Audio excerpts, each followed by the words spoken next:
Halo, assalamualaikum warahmatullahi wabarakatuh. Lanjutan statistika sekarang mengenai jenis dari statistika.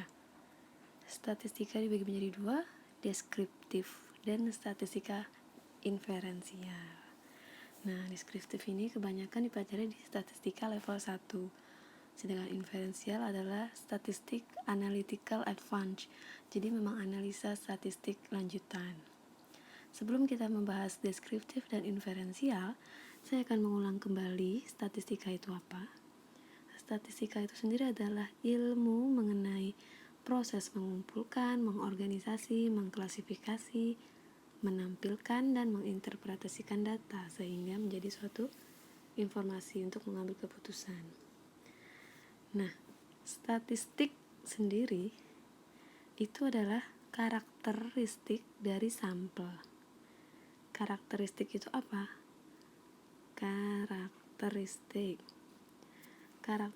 dari sampel. Nah, karakteristik itu misalnya mean atau rata-rata, kemudian median, modus, standar deviasi, dan lain-lain. Nah, simpelnya statistik itu adalah data. Jadi karakteristik dari suatu data, karakteristik dari suatu sampel. Oke. Selanjutnya statistika deskriptif. Itu adalah metode mengelola, meringkas, dan menyajikan data secara informatif. Contohnya misalnya penelitian sensus penduduk ingin mengetahui jumlah penduduk yang ada di Jogja. Nah, deskriptif tadi kan metode mengelola, meringkas, dan menyajikan data secara informatif. Jadi data itu sudah ada, maka dihitunglah jumlahnya. Jumlah penduduk di Jogja itu ada berapa. Jadi tidak memerlukan analisa yang advance atau yang lanjut. Sedangkan inferensial atau biasa disebut statistik inferensi atau statistik advance atau lanjutan, itu metode yang digunakan untuk memperkirakan karakteristik populasi berdasarkan sampel. Jadi berbeda dengan deskriptif yang hanya metode mengelola, meringkas, menyajikan data. Inferensial ini metode yang bisa untuk memperkirakan karakter populasi berdasarkan sampel. Contohnya, memperkirakan jumlah penduduk yang ada di Jogja pada tahun 2050. Jadi data itu belum ada, kemudian dicari tahu atau memperkirakan kira-kira di tahun 2050 jumlah penduduknya berapa. Nah, sedangkan deskriptif tadi datanya sudah ada, tinggal dikelola, diringkas, dan disajikan.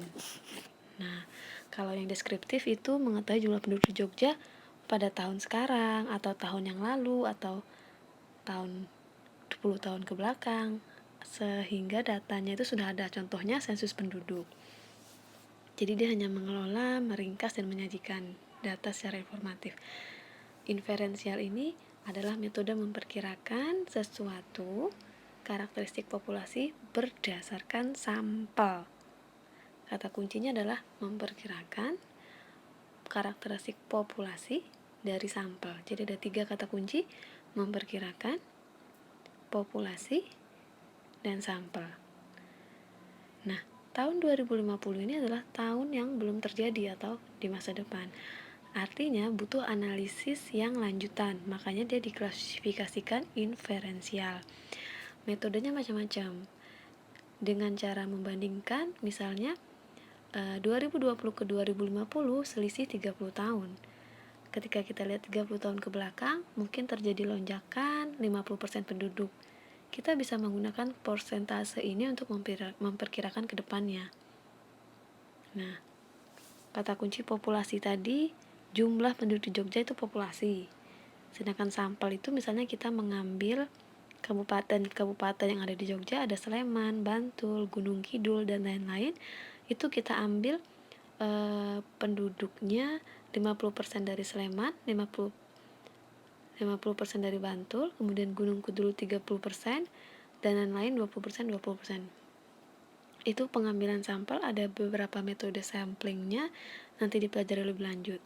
Yang pasti sampel itu adalah karakteristik yang diambil dari populasi. Jadi kelompok kecil dari populasi itu namanya sampel. Dari sampel ini kita ambil beberapa sampel sehingga kita ketahui itu nanti populasi itu berapa sih lonjakan penduduknya. Misalnya dari Sleman tahun kemarin itu katakanlah terjadi lonjakan 20%. Kemudian yang di Bantul berapa persen, Gunung Kidul berapa persen, dan lain-lain berapa persen, maka bisa ditentukan berapa sih perkiraan persentase naik ke depannya. Belum tentu benar, ini hanya statistika data. Oke, jadi sekian contoh untuk jenisnya. Untuk tugas, silahkan Anda cari jenis statistika deskriptif lainnya dan inferensialnya. Masing-masing satu contoh deskriptif dan satu contoh statistika inferensial, dan jelaskan populasi apa sih dan sampel apa sih untuk contoh inferensial tersebut. Sekian, sampai jumpa di materi selanjutnya. Assalamualaikum warahmatullahi wabarakatuh.